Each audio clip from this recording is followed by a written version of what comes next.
Hello, myself Aryan Sharma. I am from New Delhi, India, and I am here to present my system auditing program, which I made for the CS50 final project.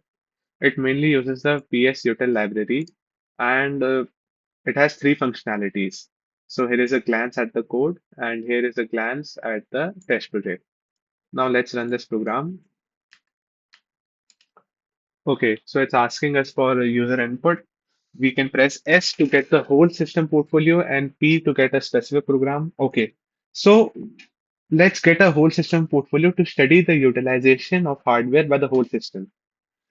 Running, we get to see that the CPU usage used by the whole system is this, the cores are this, RAM, disk. We can see every usage of this entire system, and I formatted it using the Colorama library so that I can get this beautiful text, easy to read, which is.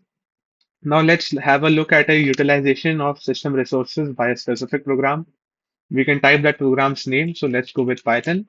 Because we are running Python, so it is common sense that Python would be utilizing some resources, and we can see those resources which are utilized by it. It also has its own PID ID, which is unique to it. Another operation that might be running in our computer would be bash. So let's go with bash, and we can see that bash is also utilizing some resources.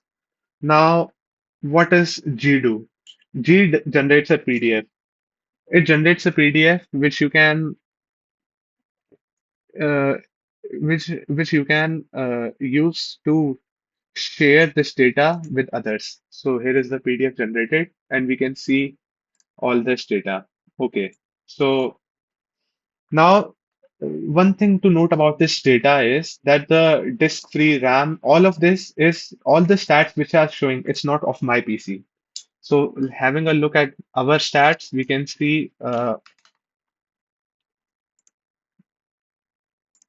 that my PC has 32 GB RAM, out of which 21 is available, and it also has 2 TB disk space.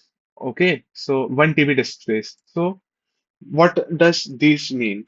It says the disk space is this and this and the RAM is this.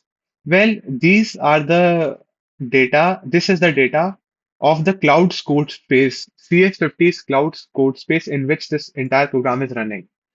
So we are actually tracking the system info of the cloud code space in which the program is currently at. To track the system of your own PC or your own personal computer hardware, then you have to download and run this program in your own command line. All right, thank you. That's it from my side.